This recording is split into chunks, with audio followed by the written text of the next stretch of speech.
¿Qué tal? Bienvenidos nuevamente a Línea Médica. Yo soy el doctor Jorge Tapia y hoy quédese con nosotros un tema muy interesante, la sexualidad con derechos. Vamos a ver esto, acompáñenme.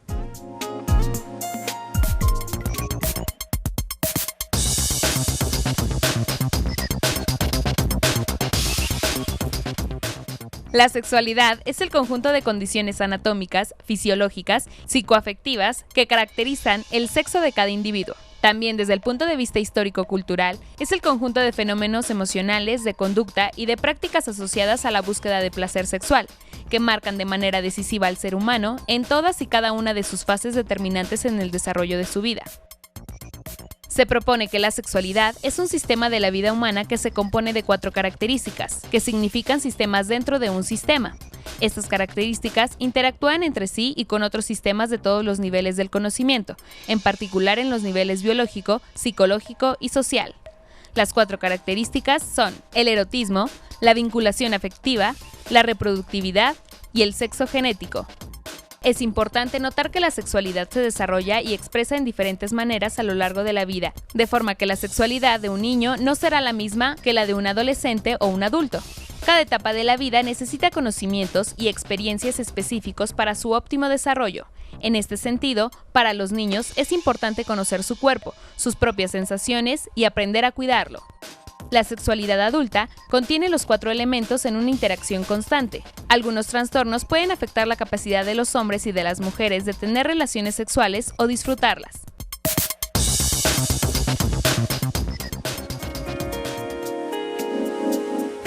Bueno, como lo han visto ustedes en este reportaje de la sexualidad, un tema muy interesante, quédese con nosotros, vuelvo a repetir, va a ser muy de veras interesante esta charla, esta plática con los expertos en sexualidad. Quiero presentar pues a la doctora Lourdes Martínez Steines, es jefe del Departamento de Salud Reproductiva del Instituto de Servicios de Salud del Estado de Aguascalientes. Bienvenida, doctora. Hola, buenas tardes, gracias por la invitación. Bien, tenemos también la presencia del maestro y psicólogo social, representante de la Federación Mexicana de Sexología en México, al maestro Juan Carlos Hernández Mojeiro. Bienvenido, maestro. Gracias, doctor, por la invitación. Buenas tardes. Y también tenemos la presencia del doctor José Manuel Ríos Velasco, médico sexólogo también, ya conocidos por ustedes, del Instituto de los Servicios de Salud del Estado de Aguascalientes. Bienvenido, doctor. Gracias, doctor Tapia. Un placer estar aquí con ustedes y saludando a la gente que nos ve a través de su televisor. Bien, pues arrancamos este programa tan importante en el tema de la sexualidad y quiero principalmente preguntarle al maestro Juan Carlos Hernández, ¿qué es la sexualidad? Hay muchas vertientes, hay muchas teorías, definiciones sobre la sexualidad. La palabra sexualidad se inventa en el siglo XIX. Antes se le llamaba la carnalidad o en todo caso fornicación. Pero como tenía connotaciones religiosas, los médicos finales del siglo XVIII más o menos acuñan la palabra sexualidad para designar todo aquello que sucede en el cuerpo y en los vínculos sociales en torno a los 4 olones de la sexualidad, que son las vinculaciones afectivas, el erotismo, la reproductividad y el género, las formas de ser hombre o mujer. Y entonces estos 4 elementos conforman lo que hoy llamamos sexualidad y más o menos a partir del siglo XIX-XX se ha ido construyendo y por supuesto tiene aspectos tanto en el área biológica como psicológica y social. Bien, desde el punto de vista cultural, ¿cómo está la sexualidad? ¿Qué podemos decir sobre esto, maestro? La sexualidad no es natural, la sexualidad es una construcción social. La sexualidad se va a ir construyendo a partir de cada cultura y cada cultura construye sus códigos éticos y sus códigos de moral. Moral en latín quiere decir costumbre, viene de mores, costumbre, que en griego se dice ethos. Y entonces cada cultura construye su moral, construye sus costumbres en torno a la sexualidad. Y entonces en el momento que hacemos un análisis comparado entre culturas sobre la sexualidad, descubrimos, ya sea en nuestra propia historia, o en culturas vivas de hoy, que muchos elementos que hoy consideramos naturales o buenos, en otros momentos eran considerados antinaturales o malos. O al revés, algo que en la antigüedad se consideraba bueno, por ejemplo, la sumisión de las mujeres, hoy se considera malo porque una mujer tiene el mismo derecho que un hombre de ejercer y de vivir su propio proyecto de vida. Entonces, la sexualidad a través de las culturas cambia, no es natural. Hay costumbres, códigos morales, religiosos que van imponiendo un sello específico. De hecho, por ejemplo, es bueno saber, en Grecia se vivía desnudos, en general. Tenían ropa para las fiestas o tenían para la vida cotidiana un manto, se llamaba en griego stolai, que se cubrían con ellos cuando hacía fresco o así, pero adentro estaban desnudos. Cuando llegan los romanos, por ejemplo, esa falda, la hacen falda, la stola, el stolai, la hacen falda y se la dejan pegada aquí. De hecho, hay culturas vivas hoy que vienen de los romanos y que parte de su traje típico en los hombres es usar falda, ¿no? En Escocia, en el norte de Inglaterra, que quedaron costumbres romanizadas. En esa misma época, por ejemplo, los hebreos consideraban algo totalmente impúdico descubrir su desnudez, cuando griegos y romanos vivían desnudos. Entonces, si nosotros vemos en la misma época, hay culturas que vivían el mismo aspecto de maneras diferentes. Así podríamos hablar de la maternidad, de la homosexualidad, de la sexualidad en personas de la tercera edad, ¿no? Cada cultura va abordando los 4 aspectos de la sexualidad desde sus propias costumbres, religiosidad o aspectos éticos. Claro. Ahorita me llamó la atención esto hay desnudos, ¿verdad? En las playas nudistas, ¿no? Sí. Donde existen. Sí, existe. En México está oficialmente, México, ¿no? La única playa nudista que está reconocida por el gobierno es Zipolite, en Oaxaca. Es una playa que oficialmente está reconocida como nudista y entonces es un espacio de territorio liberado. Claro. Es importante conocer, ¿no? Y dar a conocer esto, porque muchas de las personas que nos ven en estos momentos dicen, no, no puede haber alguna playa aquí, pero sí existe. Sí existe, y en México. Y donde es normal. Sí, se ve totalmente como una normalidad. Doctora Martínez, en cuanto al comportamiento y conductas de las personas, me refiero a los jóvenes, que hoy día es un boom, a los adolescentes, los y las, ¿qué comportamiento tienen ante la sexualidad? Bueno, pues es una forma de reafirmar la autonomía que ellos tienen al querer llegar a la edad adulta y tomar sus propias decisiones sobre el cuerpo. Entonces llega un momento en la vida del joven que aproximadamente es entre los 14 y 16 en que el promedio inicia una vida sexual activa, que ellos empiezan a determinar qué orientación tienen, con quién quieren relacionarse, qué intimidad quieren sostener y van probándose en eso, reafirmando o conociendo o reconociendo en su cuerpo qué les genera placer, qué les genera dolor, qué les genera vergüenza, cómo quieren ellos relacionarse, con quién quieren tener una relación amistosa o donde no se profundice y con quién más quieren tener algo de conocimiento por curiosidad o por el afecto que sienten con la persona con que se relacionan.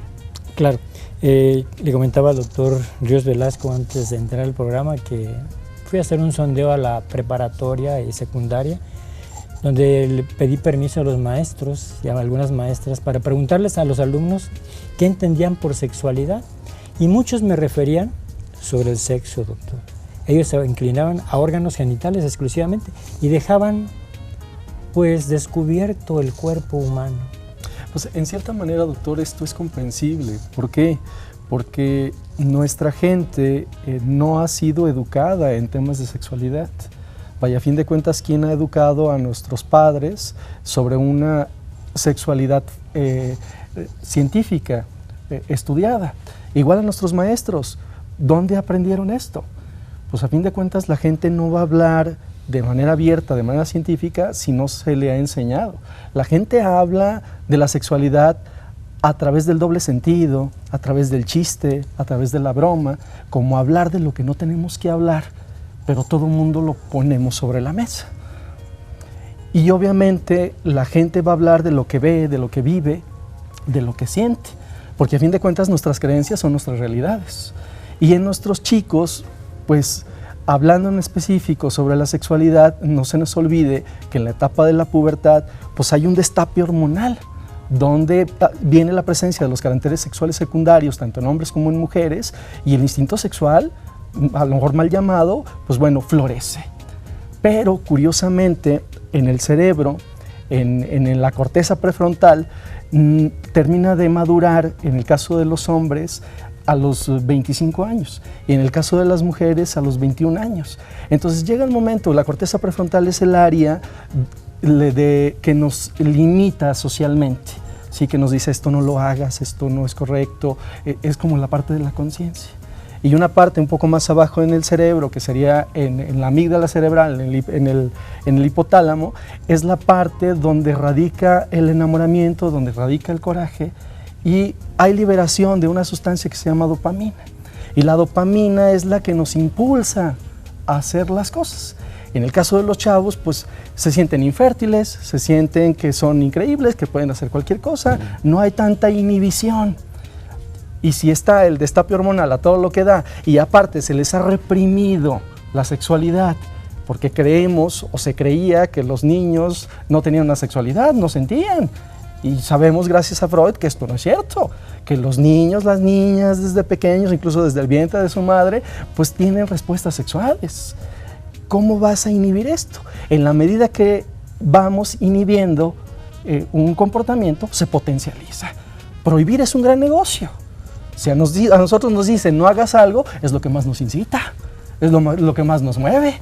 Y si nos dicen que no tengamos prácticas sexuales, pues los chavos ahí van a estar, ¿sí? ¿Y cómo queremos disminuir un embarazo no deseado, no planificado en la población adolescente cuando no educamos en sexualidad de manera clara, laica, precisa a nuestra gente? No podemos hacerlo. Tenemos que educar en sexualidad. Claro. Doctor, Bien. Doctores, no sé si me permite. En sexología, la diferencia que se hace entre sexo y sexualidad se refiere sexo, un poco en relación a la encuesta que usted hizo a los estudiantes. Sexo es todo aquello biológico. Sexualidad es toda la construcción social que ponemos sobre el sexo. Es decir, entre el género, por ejemplo, por nacer con pene, tienes toda una visión de vida que te van diciendo, pues seguro te va a gustar el fútbol, seguro te va a gustar el color azul, seguro vas a ser más broncudo, ¿no? Y se hace toda una determinación. Entonces, la diferencia entre sexo y sexualidad, digamos, técnicamente sería aquello de sexo tiene que ver con lo biológico nada más, y sexualidad es todo aquello que mi cultura me dice, me construye, me incita, me promueve o me prohíbe en torno a lo sexual, al sexo. La sexualidad tiene que ver con lo social y lo emocional. Claro. Si me lo permiten, vamos a ir a la pausa y regresamos en un momento más. Vamos a la pausa y regresamos en un momento más. Continuamos.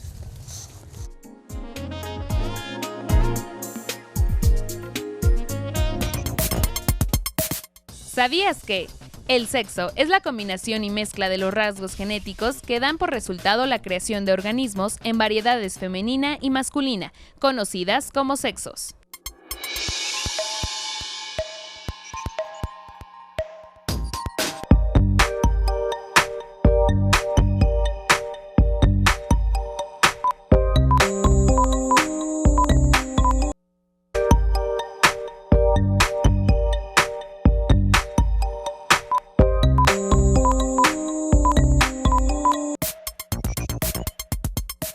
Es como una enseñanza, ¿no? Que te dan para que tú sepas de lo que está conformado tu cuerpo y qué es lo que puedes hacer con las cosas de tu cuerpo, ¿no? Mira, para empezar, sexualidad es desde que eres hombre o mujer. Ahí empieza la sexualidad. Pues el sexo masculino y el femenino. Bueno, sexualidad en sí es la diferencia entre hombre y mujer, y ya sexualidad pues es pues la sexualidad. Sexualidad, pues entiendo el despertar de los adolescentes y definir su preferencia, hombre o mujer. Pues nada más el género de hombre-mujer. Sexualidad no solo se refiere pues a lo que toda la sociedad ahorita entiende como sexo, sino que distinguir tu sexualidad, tanto si eres, híjole, ya hablando de estereotipos, ¿no? Homosexual, heterosexual, lesbiana, gay, todo lo que lleva y contribuye a eso, pero bueno, pues yo creo que no existe la bisexualidad, ¿no? Entonces, por sexualidad es lo que cada quien se define como tal. Pues la unión entre una pareja que se quieren y se respetan. Digo, para mí eso es la sexualidad. Todo lo relativo a sexo. Lo entiendo como todo lo relativo a sexo. Los sexos, o sea, el hombre y mujer. Pues todo lo que comprende de géneros. Sexualidad, pues una parte importante del ser humano a través de que divide tanto el género como una forma de reproducción humana.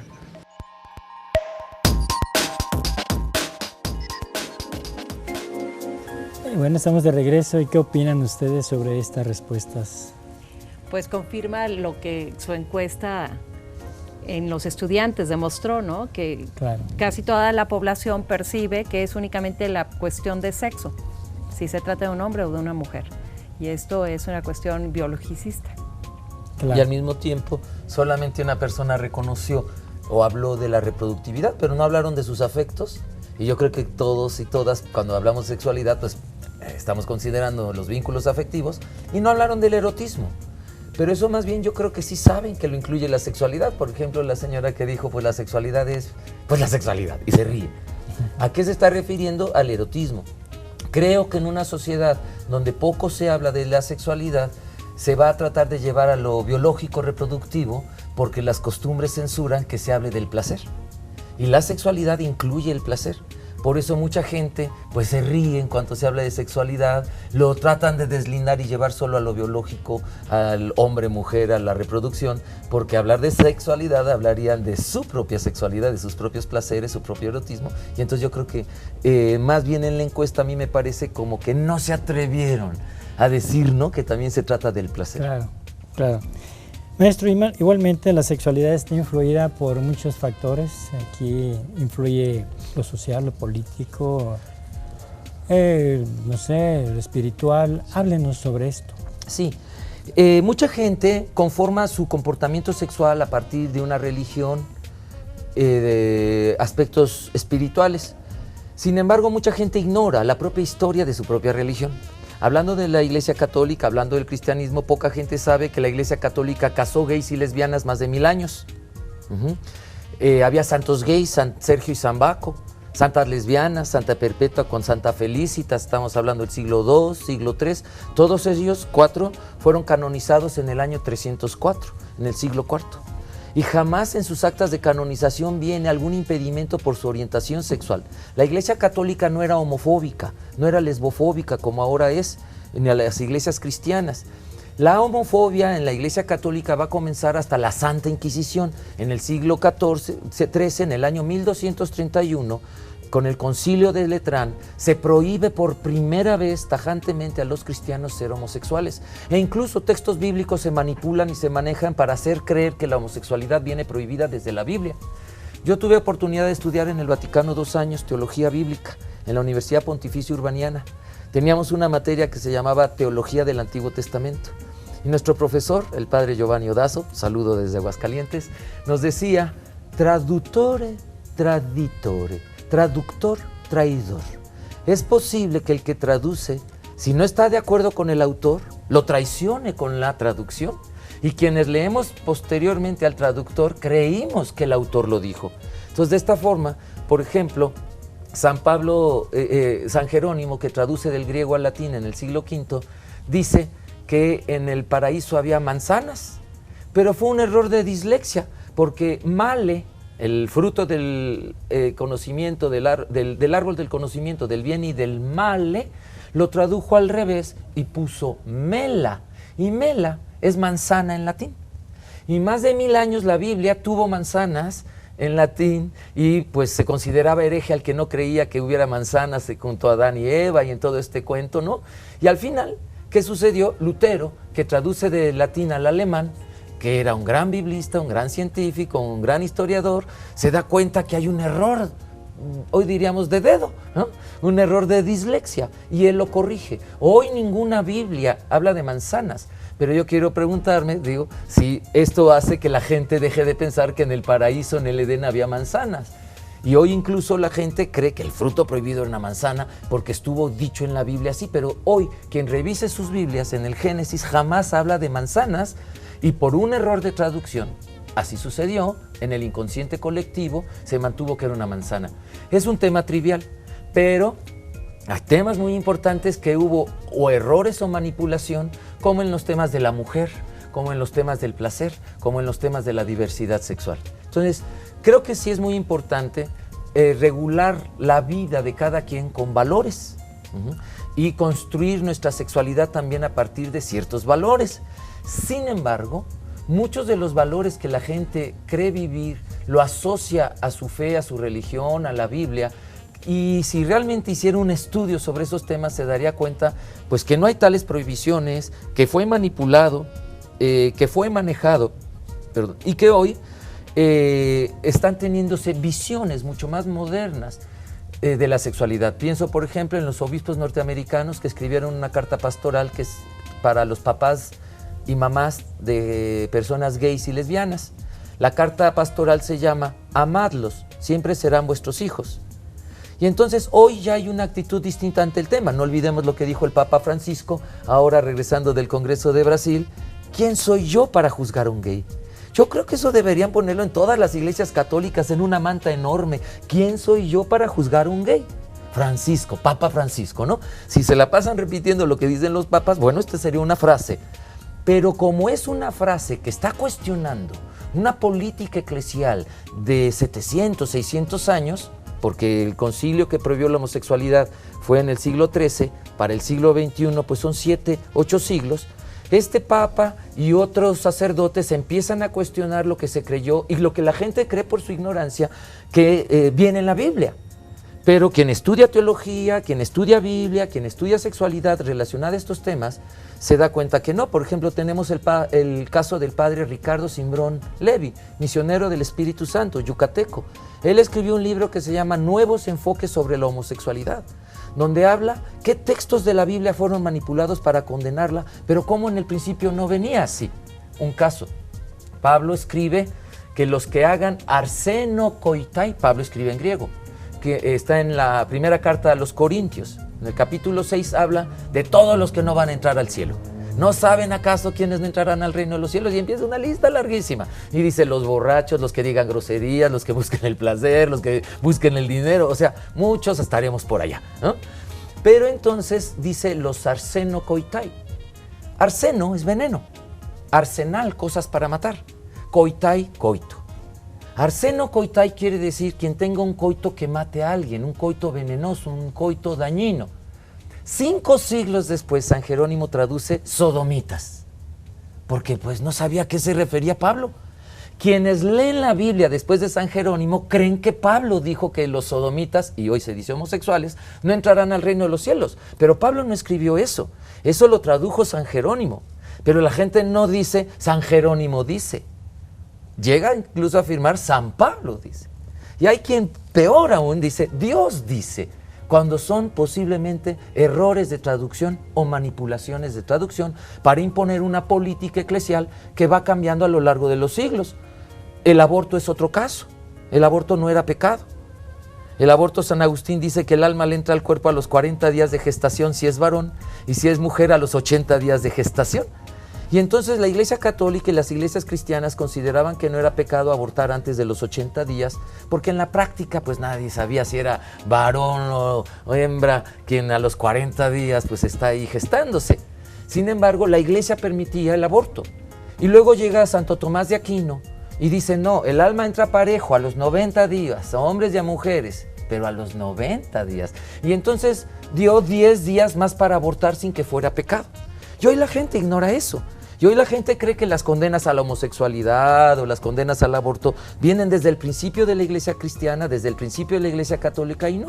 Hay una evolución de la moral cristiana y lo vamos a ver próximamente. No tardan en discutir ciertos temas en la Iglesia, como es el sacerdocio de las mujeres, como es el celibato de los sacerdotes y como son los matrimonios gays y lésbicos. Van a ver que pronto van a estar esas discusiones porque las iglesias cristianas tienen principios básicos y principios históricos. Los principios básicos ya lo sabemos, la paz del mundo, la no violencia, el amor al prójimo, la libertad y la liberación, la justicia social. En eso están de acuerdo todas las iglesias cristianas. Y los principios históricos son aquellos que han variado a través de las inquisiciones, a través de las reglamentaciones. Y entonces, por ejemplo, el matrimonio se instaura como sacramento hasta el siglo XV, hasta el Concilio de Florencia, en 1439. Antes la Iglesia permitía el amancebamiento, hoy decimos en México el arrejuntamiento, ¿no? Y entonces se permitía que las parejas, como no había sacerdotes en todos los pueblos, el obispo pasaba cada allí 7 años, 8 años. Y entonces pues decían, pues cada venida de obispo, por eso viene la expresión. Y entonces cuando llegaba el obispo, pues bautizaba a todos los que no estaban bautizados, confirmaba. Y a todos los que ya estaban arrejuntados o amancebados, les preguntaba si querían ya la bendición. No era sacramento, era una bendición nupcial, que por cierto solo se le daba a las mujeres porque había la creencia que el hombre no las necesitábamos. Y entonces no era sacramento. Si al otro paso de obispo, esa pareja ya estaban con otros 2 cada quien, no importaba para la Iglesia. La Iglesia no le era importante, no existía el pecado de sexo prematrimonial. Se inventa en un concilio durante la Inquisición, en el Concilio de Florencia. Quienes nacimos después de ese concilio creemos que siempre ha sido así. Entonces es bien importante para que la gente pueda regular su sexualidad a través de valores espirituales, que es muy importante, también conocer de historia y no pasarse condenando gente y acusando gente, porque en hebreo el acusador se dice Satán. Y la gente que se la pasa condenando a todos, acusando a todos, está haciendo las labores de Satanás, aunque lleven Biblia en la mano o sotana. Es importante el no acusar, el no condenar. Recordemos que el valor espiritual más importante de la Biblia y de los mensajes de todas las religiones es el amor, el respeto al prójimo. Entonces, si yo pongo mi sexualidad desde esos valores, va a ser muy distinto que si la regulo desde los valores de las iglesias o las inquisiciones. Claro. Bien dicho, maestro. Falta mucha educación, falta mucha historia por leer y dar a conocer más que nada a nuestros jóvenes que aprendan este tipo de educación sobre la sexualidad. Si me lo permite, vamos a ir a la pausa y regresamos en un momento más. Volvemos.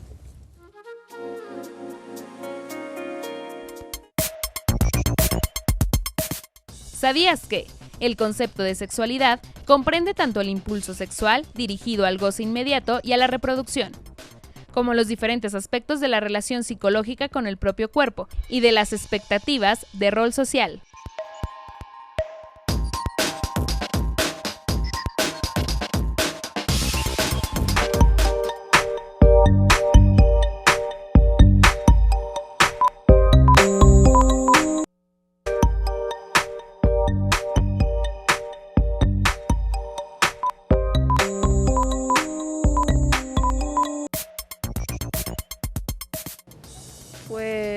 Pues depende ya de ellos, ¿no? Porque hay chavitas de 12 años, hay de 18 y pues a la edad que les dé su regalada gana.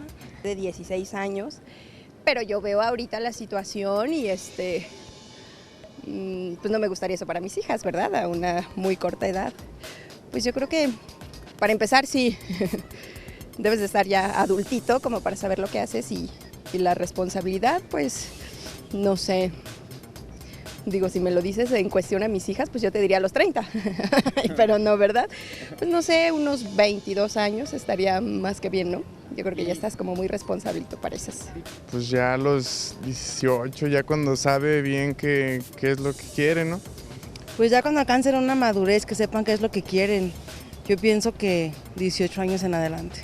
Ay, pues mira, ahorita aquí en Aguascalientes, desgraciadamente, no han tenido la educación suficiente de la familia, más aparte en la escuela. Yo te lo digo porque yo soy de las antigüitas, no soy de aquí de Aguascalientes, y recuerdo que en la escuela nos empezaron a hablar de sexualidad en el primero de secundaria. Pues ya cuando sean responsables de sí mismos. Pues ya en la actualidad ya no te puedo decir si a cierta edad más bien, ya ahorita ya a cualquier edad ya empiezan con sus relaciones sexuales, ya no te voy a decir que a los 18 porque pues lo pueden tener anteriormente y ahora sí que ya no es básico lo de una edad, cierta edad. Pues no sé, yo creo que cuando estén suficientemente maduros. Pues eso sí que ya depende de las bases que traigas, ¿no? Como ser humano y la familia, tanto lo que te aporta y cómo puede influir en ti. Entonces, pues yo digo que de los 15 en adelante ya, uno es como que un poquito racional para saber distinguir y seleccionar. Responsablemente yo pienso que de unos 20 para arriba. Pues te vas a reír de mí, pero para mí, que hasta que digamos, estés maduro psicológicamente, digamos a los 20 años, no como lo hacen ahorita los niños, que ya a los 12, 13 años ya tienen vida sexual, no. Legalmente a los 18 años es donde deben, pero físicamente cuando las hormonas lo permitan. Ahora sí que es a su mero gusto, no tiene así como que una edad que digas, no, cumple esta edad, ya tiene que empezar, o no, simplemente va al gusto de cada persona.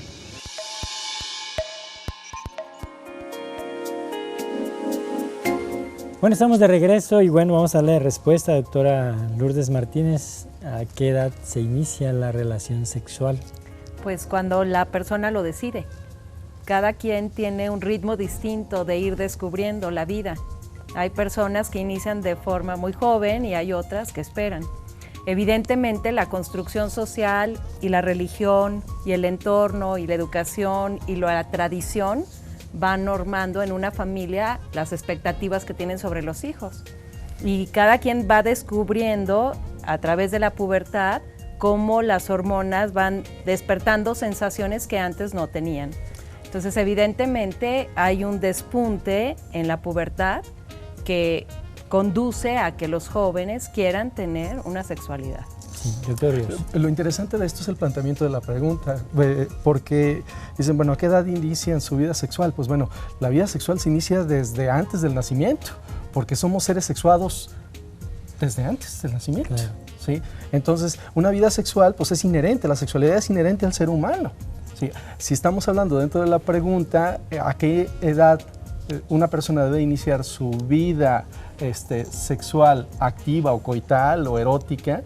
Pues también queda muy ambiguo porque todos tenemos sensaciones de placer, de afecto, pero creemos solamente que está enfocado al aspecto erótico o al coito, cuando pues es mucho más amplio, mucho más amplio. Ahora, ¿cuál es la mejor edad, por ejemplo, para un embarazo? Pues bueno, la ciencia nos ha dicho ahorita que entre los 25 y los 35 años de edad es el mejor momento para que una mujer tenga un bebé. Una chica adolescente tiene ciertos factores de riesgo para ella y para su producto potencial y desarrollar algún problema. Pero eso no significa que no pueda llegar a embarazarse y tampoco no significa que no tenga derecho a ello. Las adolescentes tienen derecho a su vida sexual. Las adolescentes y los adolescentes tienen derechos sexuales y reproductivos. Dice, ¿cómo? Pues un adolescente entre los 10 y los 19 años, según la OMS, es un adolescente. Entonces ahorita nos cuestionaríamos, ¿a poco una niña de 10 años, de 11 años tiene derecho a la sexualidad? Sí, tiene derecho a la información en sexualidad, tiene derecho a la educación sexual, tiene derecho a la salud sexual y reproductiva, tiene derecho a expresar su sexualidad, tiene derecho a decidir con quién quiere estar, si quiere tener una relación sexual. Entonces, la sexualidad está implicada dentro de los derechos y cada persona en la Constitución lo marca. El artículo 4 constitucional señala que toda persona tiene derecho al ejercicio de su sexualidad, independientemente de su edad, independientemente de su condición social, independientemente de su preferencia erótica, independientemente de la religión que profese o de la etnia a la que pertenezca. Claro. La encuesta nacional de salud dice maestro, que el promedio de inicio sexual en zonas urbanas en varones es de 14 a 16 años y las mujeres de 16 a 18 años su primer coito. Y en zonas rurales es de 12 a 14 años los varones y de 14 a 16 años las mujeres. Hoy, según escuchábamos en la encuesta, pues la mayoría dice de 18 para arriba. Y una señora incluso dijo, ay, hoy los jóvenes están teniendo sexo muy temprano. Mi abuelita a los 14 ya estaba casada. Es decir, antes se consideraba una persona ya lista para su sexualidad a los 13, 14, 15 años, 16 años. Hoy se considera casi una herejía moderna que esto suceda antes de los 18. Pero esto tiene que ver nuevamente con lo que dijimos, con lo que dice la doctora Lourdes, de las costumbres, las tradiciones, la religión. La misma religión católica permitía el matrimonio de los adolescentes con el aval de los padres, incluso si eran menores de 18 años. Hoy ya se está prohibiendo, se está posponiendo, ¿no? Sin embargo, no es cierto que los jóvenes están teniendo relaciones sexuales antes. ¿Antes que quién? ¿Antes de qué? Pregúntenle a sus abuelitas. ¿A qué edad tuvieron su primera relación sexual? Y se sorprenderán que a lo mejor sí fue antes, y no es que los jóvenes estén empezando. Cito nada más una frase que decía el ministro de Salud cubano, cuando le hicieron la misma pregunta, él contestó, pues las bocas mascan cuando ya tienen muelas, ¿no? Claro que sí, maestro. Bien, bueno, pues se avecina un congreso, doctora Lourdes Martínez. Aguascalientes ha sido sede de varios congresos hoy en la actualidad. Y nos estamos apuntalando sobre un congreso muy importante, interesante, el 9º Nacional de Sexología. Háblanos sobre ello. Okay. ¿Cuándo? ¿En dónde? ¿A qué horas? ¿Con quién hay que informarse? Okay. Todo esto. Con mucho gusto, muchas gracias. El 9º Congreso Nacional de Educación Sexual y Sexología de la FEMES, de la Federación Mexicana de Educación Sexual y Sexología, que reúne a más de 40 organizaciones no gubernamentales que están involucradas en la educación sexual y en la terapia sexual, en la investigación, en la docencia.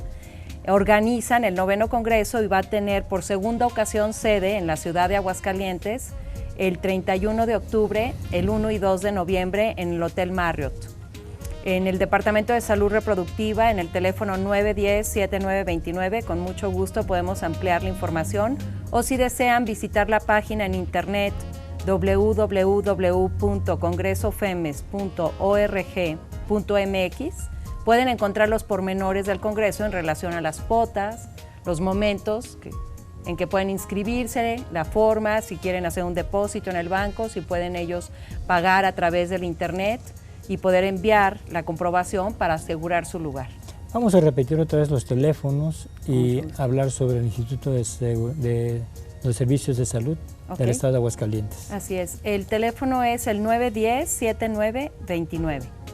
Con mucho gusto podemos darles información quienes pertenecemos al Departamento de Salud Reproductiva o bien al conmutador 910-7900 en la extensión 7215. Este congreso está abierto a médicos, a cualquier persona de la salud, que sea gente joven, más que nada, adolescentes. Está abierto al público en general, es multidisciplinario, convoca a médicos, a psicólogos, a filósofos, a antropólogos, a sociólogos, a historiadores, a personas que se abocan a las políticas públicas, quienes trabajan en favor a la perspectiva de género, quienes quieren evitar la violencia familiar y sexual.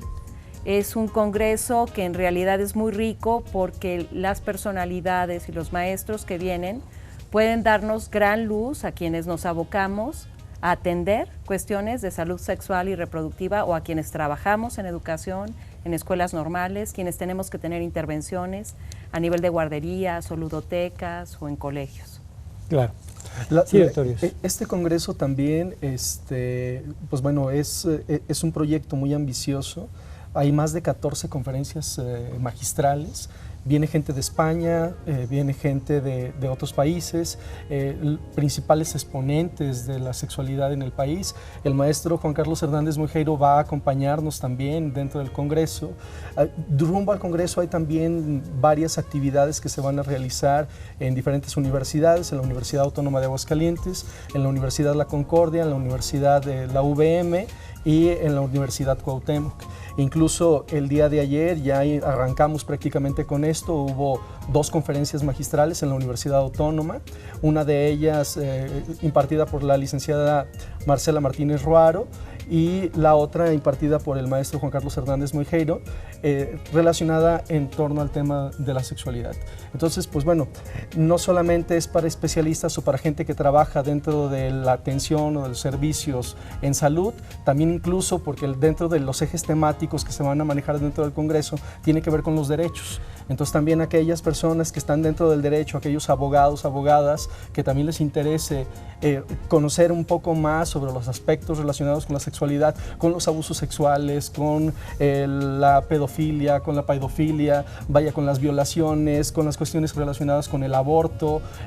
Todo esto yo creo que es de suma importancia que nuestra gente se entere. Va a ser en el Hotel Marriott. Yo creo que es una excelente oportunidad para nuestra gente y nosotros nos sentimos honrados que la Federación Mexicana de Sexología ponga nuevamente sus ojos en Aguascalientes, porque hace más de 10 años que fue el primer congreso aquí en Aguascalientes, pues bueno, se juntaron más de 1000 gentes. Hoy esperamos también cerca de 1200 personas que acudan, y yo creo que es una excelente oportunidad para el pueblo hidrocálido para que se integre y conozca más sobre los aspectos relacionados con la sexualidad. Claro que sí. Bien, vamos a ir a la pausa y regresamos. Recuerde usted, todo mundo estamos invitados a este gran congreso sobre la sexualidad. Debemos de conocer más, estudiar más, leer, educarnos. Volvemos. Así es. Bien.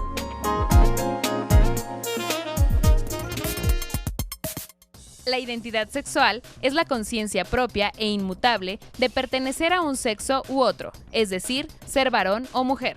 En la definición de la identidad sexual están implicados multitud de factores, entre los que podemos destacar el psicológico, social y biológico.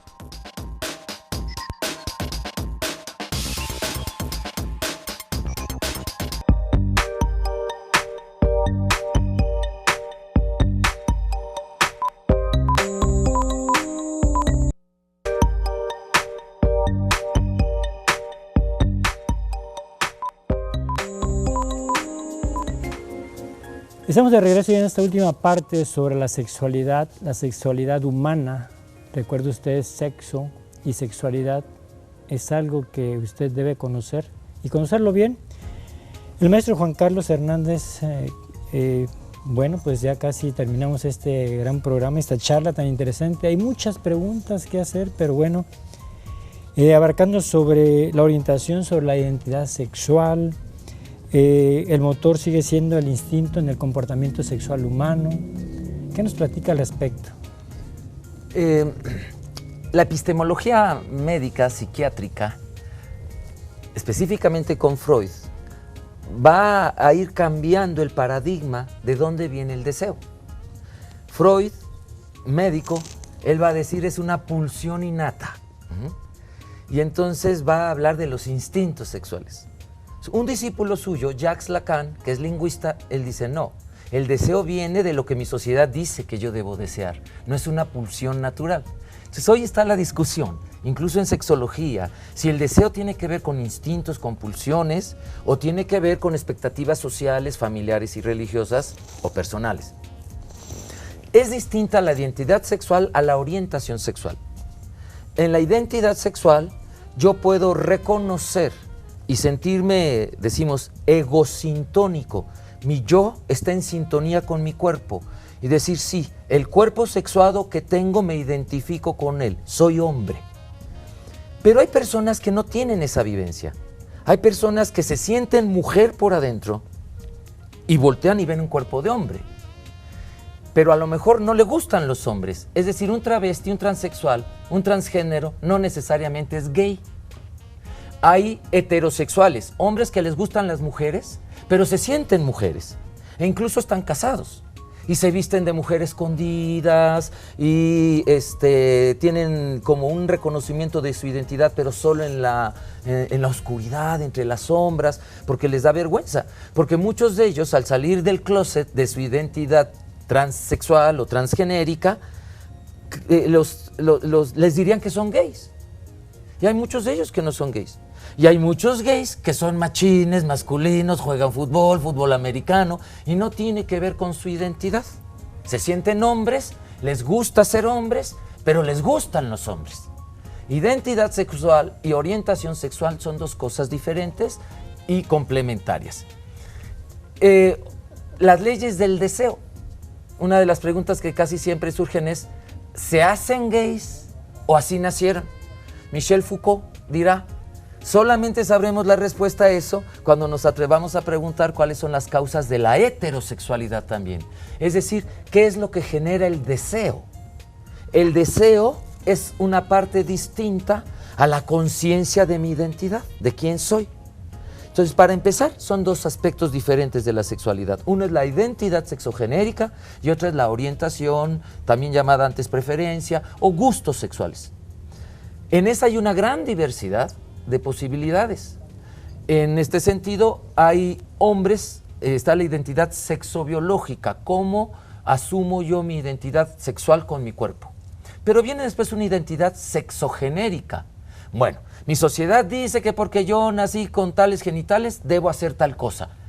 ¿De veras me identifico con eso o no es para mí? Por ejemplo, el hombre que le guste cocinar, ¿no? O la mujer que le guste la mecánica. Tenemos tan distribuidos por género en nuestra cultura las labores, las funciones, la división social del trabajo, que se le asignan incluso como gustos a la persona desde chiquitos. Eso es muy distinto a de quién se va a enamorar, si de un hombre, si de una mujer o de ambos.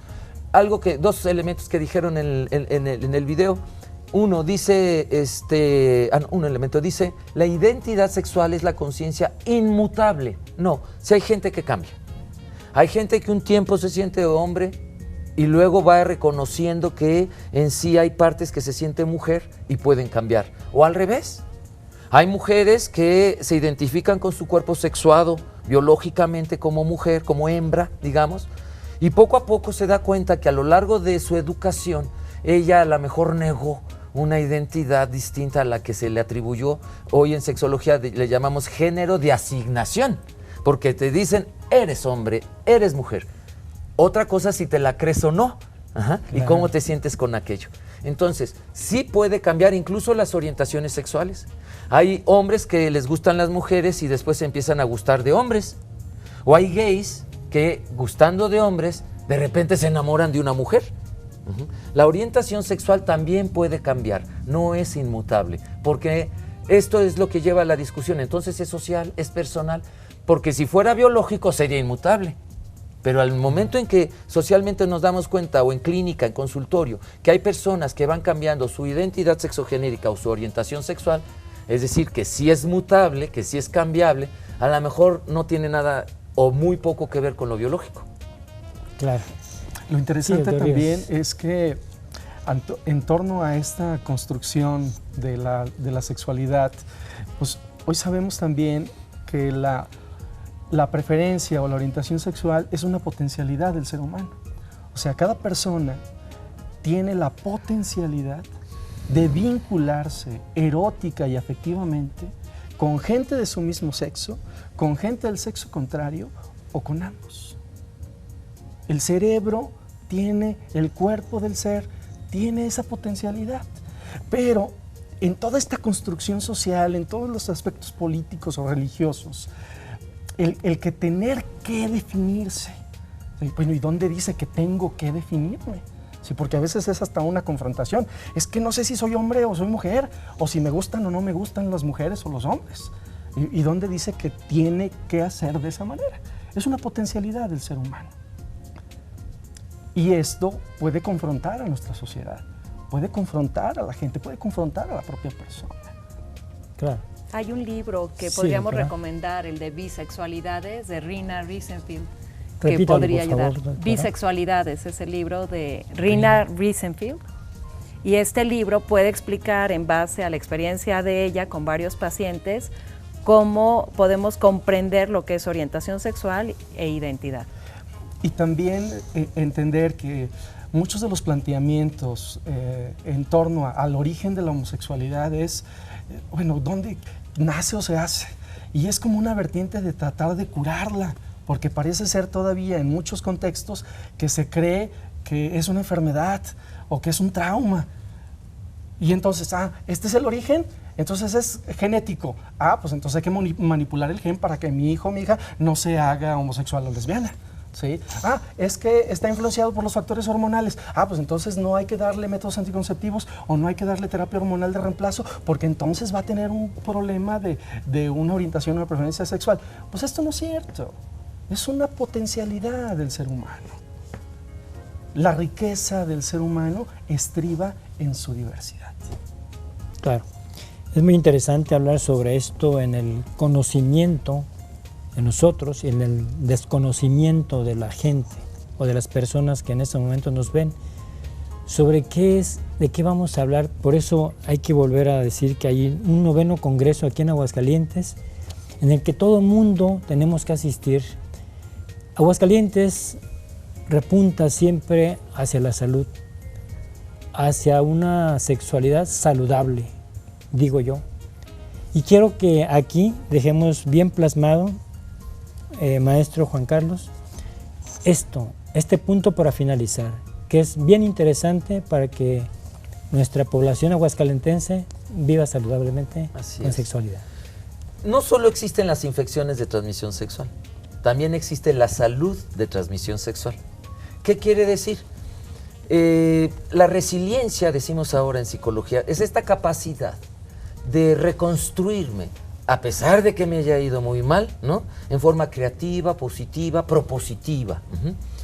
Esta capacidad que tiene Aguascalientes de irse recobrando de enfermedades o de ir siendo resiliente, este congreso es una oportunidad para toda la población del estado y de la ciudad específicamente para ir encontrando elementos para transmitir cada vez mayor salud en torno a la sexualidad, porque la sexualidad también transmite autoestima, la sexualidad también transmite seguridad personal, la sexualidad también puede transmitir, realizar proyectos de vida. Entonces, no solamente, como se tiene en la concepción a veces popular o muy conservadora, la sexualidad solo tiene consecuencias negativas. No, la sexualidad también tiene consecuencias positivas si sabemos vivir el placer con dos límites, dos valores muy claros: placer responsable y placer respetuoso. Cuando las personas en todo el mundo, en México, específicamente en Aguascalientes, aprendamos a que mi sexualidad puede ser muy sana y yo puedo transmitir salud a través de mi sexualidad, tiene que ver con atreverme a aceptar dos valores básicos en la vivencia de mi placer. Al menos la vivencia de un placer responsable y un placer respetuoso. Gracias. Bueno, quiero agradecer a la doctora Lourdes Martínez Steines, gracias por haber estado aquí con nosotros, se nos terminó el tiempo, hay mucho que platicar, pero nos vemos en el Congreso, Dios mediante, para volver a recapitular esto, retroalimentarnos y todo el mundo, todos los aguascalentenses, esperemos que estén allí. Gracias, doctor Ríos Velasco, como siempre. Es un placer, doctor, y saludos a la gente y ahí los esperamos. Y más que nada al maestro Juan Carlos Hernández Mojera, gracias por estar aquí con nosotros. Con mucho gusto y gracias por la invitación. Gracias, los espero aquí el próximo sábado por Aguascalientes TV, en Línea Médica. Cuídese mucho, cuídese con responsabilidad.